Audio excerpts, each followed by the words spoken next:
성탄주일입니다. 메리 크리스마스. 메리 크리스마스. 메리 크리스마스. 성탄의 축복, 말씀을 듣는 여러분의 삶 속에 충만하시기를 주님의 이름으로 기원을 드립니다. 아멘. 흔히 크리스마스를 기쁘고 즐거운 날이라고 합니다. 왜 그럴까요?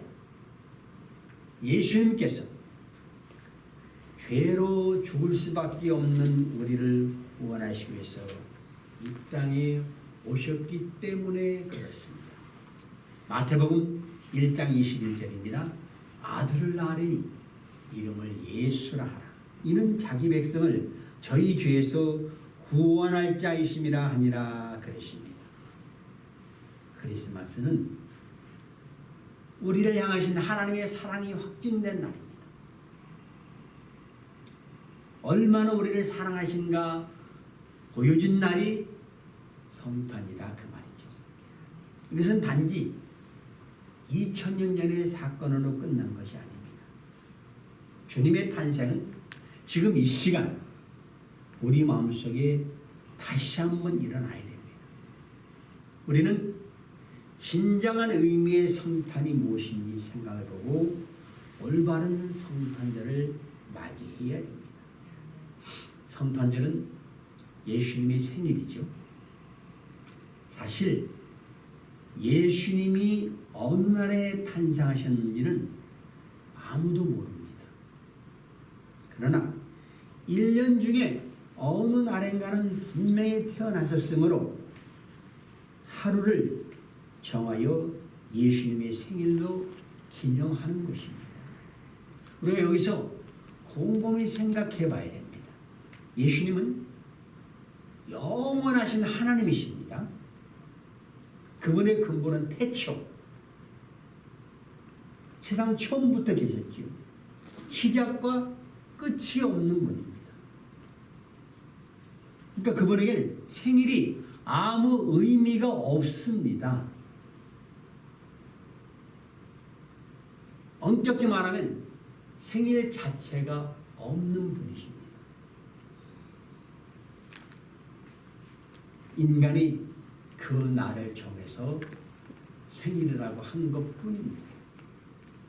우리가 그분에게 바칠 것은 오직 경배와 찬양뿐입니다. 자, 어떤 면에서 보면 하늘 보좌를 버리시고 낮은 자리에 오신 예수님이 정확한 생일까지도 알려지지 않도록 하신 것은 더욱더 큰 겸손을 보여주시는 것입니다. 그래서 오늘은 이 땅에 오신 성탄의 의미를 살펴보며 은혜를 나누고자 합니다. 오늘 말씀이 예수님이 육신의 몸을 입고 이 땅에 오신 의미를 잘 드러내주는 말씀 중에 하나입니다. 여러분, 사람이 살다 보면은 예기치 못한 일들이 많이 일어납니다. 내가 전혀 원하지 않는 일이 일어납니다. 왜 그렇죠? 인생이 내 뜻대로 되는 것이 아니기 때문에 그렇습니다. 자, 어떤 사람이 실수로 살인을 저지르게 되었습니다. 그 사람이 원수도 아닙니다. 악한 감정이 있던 것도 아닙니다. 전혀 죽일 만한 의도가 없었는데 그야말로 실수로 죽였어요. 그러나 이 사람은 남을 죽였기 때문에 죽을 수밖에 없는 처지가 되었습니다. 유대인에게는 형제나 친척을 죽인 사람을 그대로 복수할 수 있는 고엘 제도가 있었습니다. 그런데 실수로 사람 죽였기 때문에 그 사람도 또 피를 흘리게 할 수가 없어요. 하나님께서는 이러한 자들을 건져주기 위해서 도피성을 만들라고 하셨습니다. 오늘 말씀 11절 12절 너희를 위하여 성읍을 도피성으로 정하여 부지 중에 살인하는 자가 그 이르로 피하게 하라. 이는 너희가 복수할 자에게서 도피하는 성을 삼아 살인자가 회중 앞에 서서 판결을 받기까지 죽지 않게 하기 위함이니라. 그렇게 말씀합니다. 도피성은 이름 그대로 도망자들이 피해가는 성입니다. 사람을 사망에 이르게 하는 잘못을 저지르면 도피성으로 도망갈 수 있었습니다. 민수기가 기록될 당시 법은 뭐냐? 사람을 죽으면 그 사람도 죽여야 돼요. 눈에는 눈, 이에는 이. 그대로 갚아야 됩니다. 그러니까 내가 어찌됐건 실수로 남을 죽였어도 나도 내 목숨을 내놓아야 돼요. 얼마나 안타까워요. 고의로 사고인데. 그래서 이런 사람을 위해서 하나님이 도망갈 수 있도록 하나의 성을 만들어라 그랬어요. 왜? 하나님이 다시 한번 새로운 기회를 주기를 원하셨는 거죠. 여기서 고의냐 아니냐를 판단하는 기준은 철이나 돌이나 나무 그런 연장 등의 살인 도구를 소지했느냐, 평소에 죽은 사람과 원한 관계가 있느냐 여부를 따져서 판단을 합니다. 반면에 우발적인 살인의 경우 그야말로 전혀 의도가 없었는데, 이런 경우는 어떤 경우냐면 신명기 19장 5절 보면 산에 나무를 하러 갔는데 나무를 하다가 도끼날이 빠졌어. 근데 하필이면 저기서 나오는 사람의 그 도끼날이 딱 맞아가지고 그 사람이 죽었어. 이런 경우 어떻게 해요 이거? 여러분, 살인은 하나님만이 주관하는 생명을 인간이 박탈한 것입니다. 이것은 하나님을 거역한 죄요. 엄격히 말하면 그 사람을 지으신 그 사람의 생명의 주인 되신 하나님을 죽인 것과 똑같은 것이에요. 그래서 그는 반드시 사형으로 다스려야 됩니다. 그래서 율법은 살인자와 가장 가까운 친척이 그 피를 다시 갚도록 해라 그랬어요. 그때 하나님은 이건 실수입니다. 사고입니다. 그러면은 도피성에 들어가 목숨을 살릴 수 있도록 법으로 만들어 놓으신 거예요. 의도치 않은 실수, 그것으로 인해 인생에 큰 오점을 남기고 실패한 사람들에게 기회를 주시기 위한 것입니다. 물론 실수로라도 사람을 죽인 것은 잘못입니다. 어찌됐건 그 값을 치러야 됩니다.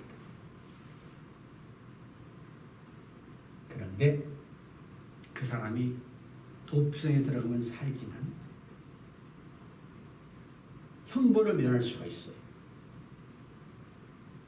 근데 일정 기간 동안에 죄가 없다고 판명될 때까지 그 안에서 살아야 돼요. 살인은 어떤 경우도 허용돼서는 안 돼요. 억울해서 뭐 어쩌고 저쩌고 안 돼요. 또 자기 자신의 생명을 내가 죽여서도 안 돼요. 왜? 내 생명이 내 게 아니에요. 이걸 몰라서 그런 거예요. 그만큼 생명을 귀하게 여겨라 그거예요.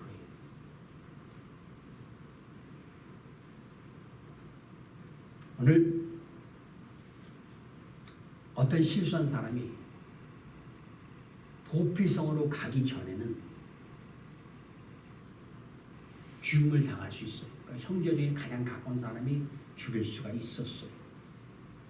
여기서는 어떤 교훈을 받습니다. 뭐냐? 죄인은 자발적으로 구원받고 싶다는 의지를 표명해야 돼요. 나 살고 싶어요. 그렇죠? 살아야지. 하나님의 심판대 앞으로 자기 발로 걸어 나와야 돼요. 이게 사는 길이니까. 도피성으로 피신하기 전에 자칫하게 억울하게 죽는 거고는 막고자 하나님은 이스라엘 6개나 되는 성을 만들어서 가까운데 바로 가까운데 피해라 이거죠. 여러분, 하나님의 심판이 들어온 자는 언제 주님 오실지 모릅니다. 언제 그 생명 하나님이 불러가실지 모릅니다. 그러면은 지체하지 말고 가까운 교회로 가야 돼요. 교회가 너무 멀어요. 교회 가고 싶은데 플로리다에 하나 있고 뉴욕에 하나 있고 어떻게 가? 이곳 지역의 영혼들을 위해서 우리 그린빌 제일한인 신여교를 세워주신 줄 믿습니다. 아멘. 그래서 교회로 와야 돼요. 그러면 이 도피성과 예수님이 무슨 관계가 있어서 성탄절날 이런 말씀을 하십니까? 그럴 수 있어요. 예수님은 바로 이 땅에 도피성으로 오셨어요. 그러니까 예수 앞에 오면 산다 그 말이죠. 우리 모두가 사실 하나님을 완악하게 거역했어요. 세상 죄악과 짝하면 그분이 원수로 살았어요. 그렇게 살다 보니까 이게 죄가 죄인지도 몰라요. 다들 그렇게 사니까. 어떤 사람은 하나님 어디 있어? 하나님을 믿느니 차라리 내 주먹을 믿어라. 그런 말 많이 들어봤죠. 이게 얼마나 무서운 말인 줄 아십니까? 하나님은 내 주먹감도 안 된다는 거야. 내가 이길 수 있다는 거예요. 아무나 못해요. 하나님이 없다고 하는 사람만이 할 수 있는 말이에요. 그런데 하나님이 없다고 믿는다는 것은 스스로의 마음속에 하나님을 지워버린 거예요. 내 마음속에 하나님 없어. 자기가 그냥 살아계신 하나님을 고의로 죽인 거예요. 그렇게 큰 소리 쳐도 아무런 죄책감도 없어요. 그리고 예수 믿는 사람들을 가진 방법으로 비방하고 괴롭히고 그럽니다. 너무 불쌍한 사람들이. 자, 그런 사람들이 예수 믿고 나니까는 내가 이게 너무 무서운 죄를 졌구나. 내가 하나님을 내 마음속에 죽였구나. 실제로 니체라는 철학자는 신은 죽었다 그랬죠. 신은 죽었다. 죽었대요. 인간이 하나님을 사실 죽였어요.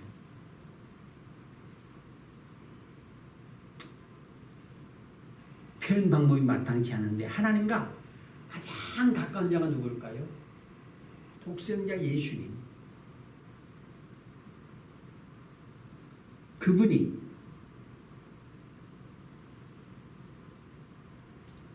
하나님을 죽인 자를 대신해서 그럼 죽일 수 있죠.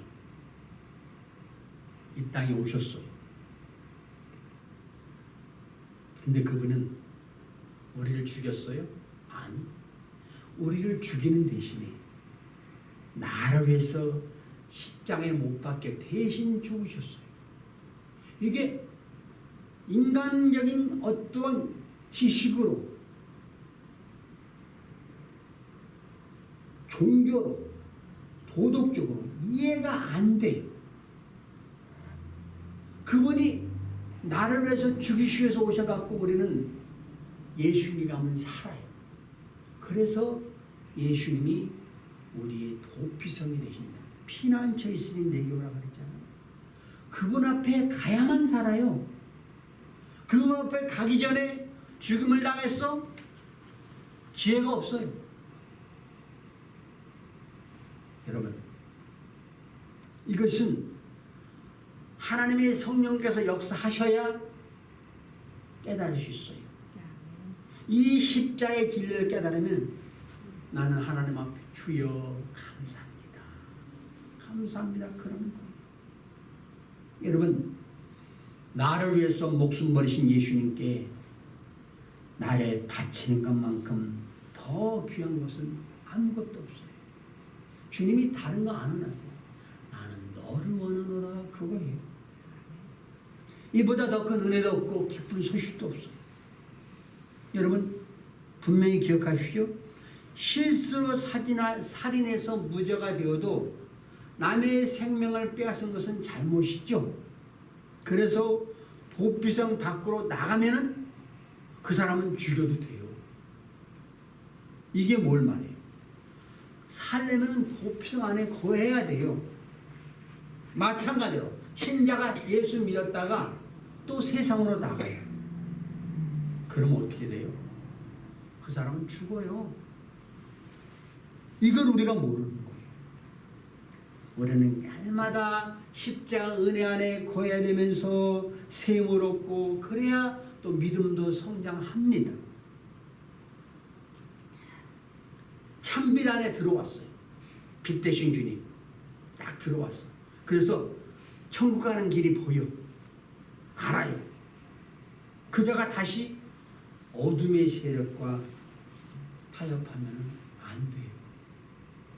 만약 성도가 말씀 읽지 않고 기도하지 않고 예수님과 함께하는 일을 중단했어. 그러면은 조금 나태해지거나 조금 내가 덜 경건하겠지 그런 정도가 아니라 곧바로 죄의 덫에 딱 걸리는 거예요. 사탄이 얼마나 교만한지 몰라. 부주중에 살인한 자들은 도피성이 있어야 된다 그랬죠. 근데 제사장이 죽을 때까지 있어야 돼. 근데 제사장이 죽은 후로는 도피성 밖에 나가도 가까운 친척이 죽일 수가 없어요. 그때야 비로소 완전한 자유를 얻어요. 여기서 대제사장은 예수님을 상징합니다.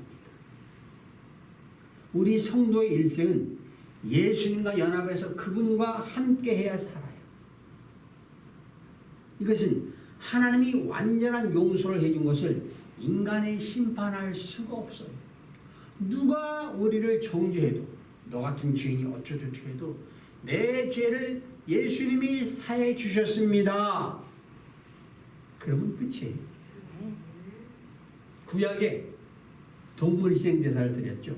죄의 값에 따라 비둘기, 양, 소 이런 걸 갖다 바쳐서 동물의 목숨을 대신해서 인간의 죄를 용서해 주었단 말이에요. 그런 거나 오늘 본문의 도피성제도는 예수님의 모형이자 그림자예요. 누군가가 피를 흘려야 산다. 그래서 예수님이 우리를 위해서 피를 흘려 주실 것이에요. 여러분, 우리는 그 안에 들어온 신자에게는 구원의 취소가 없어. 오늘 구원하는데 너 내일 안 줘. 이런 게 아니에요. 하나님께서 한 번 구해주시면 영원히 구원받아요. 한 가지 조건이 뭐냐? 구속의 진리를 알아야 돼. 이걸 모르면 안 돼요. 죽을 수밖에 없는 죄인이었고 자력으로 구원받을 가능성이 난 전혀 없어요. 근데 예수님 어느 날 내게 찾아와 주셨어요. 품어주셨어요. 이거를 고백해야 돼요. 이 체험이 있어야 돼요. 여러분, 사실 내가 하나님 앞에 나온 것 같은데 하나님이 나를 불러주셨어요. 그냥 감사하는 거죠. 이런 귀한 원리를 오늘 15절 말씀에도 확인할 수 있습니다. 거기 보면은 이 6 성읍은 이스라엘 자손과 타국인과 이스라엘 중에 거류하는 자의 도피성이 되리니 부지 중에 살인한 모든 자가 거리로 도피할 수 있으리라. 자, 이 도피성은 이스라엘 자손뿐 아니라 타국인, 이스라엘에 거주하는 사람까지도 해당돼요. 우리 인간이 인정하기 싫은 것 중에 하나가 무엇인 줄 아십니까? 나는 사실 내가 생각하는 것만큼 의롭지 않다는 것이에요. 우리가 어떤 데는 내가 내 속에 이렇게 완악함이 있었나? 있어요. 막 조금 미움 죽이고 싶죠. 그렇죠? 머리 찾아볼 것도 없어. 집안에 옆에 사람 보면 또 어떤 데는 있어. 그런 게 우리 인간이거든요. 그런데 이거를 인정하기가 싫어요. 우리가 죄지면은 부끄럽고 두려운 것이 우리에게 양심이 있어요. 이게 하나님의 형상대로 지음받은 흔적이 그것을 인정하기 싫어. 나는 그래도 저 사람보다는 낫다고 하고 싶어. 그게 인간이에요. 그래서 교양으로, 지성으로, 윤리, 종교로 나를 덮어요. 그리고 하나님 앞에 나는 조금도 저 사람보다는 조금이라도 더 낫다고 생각하는 거예요. 근데 아니에요. 여기 거주자는 희명권이 없는 영주자예요. 근데 여기도 타국이나 그랬어. 그는 잠깐 여행으로 방문했어. 불법 체류자예요. 그래도 도피성 제도를 똑같이 적용해요. 예를 들어서 한국에 어떤 불법 체류자가 있어. 근데 우발적으로 외국 사람이 한국 사람을 죽였어. 그냥 두겠어요? 죽여라 그러지. 근데 예수님은 그런 상태에 있는 사람까지도 구원해 주려고 오셨다고 말해요. 이게 하나님의 사랑이죠. 로마 백부장의 아이, 비천한 이방 여인의 아들, 생명 구해주셨어요. 옛날에는 가늠하면 현장에 잡히면 죽었는데 그 잡힌 여인을 용서해 주셨어요. 남편을 다살세 줬던 여인도 용서해 주셨어요. 그녀에게 영원히 목마르지 않는 생수를 주셨어요. 그러시려고 유대인은 상종하지도 않는 사만의 땅을 일부러 가로질러 들어가셨어요. 유대인이 가까이 오면 부정하다가 돌을 댄다.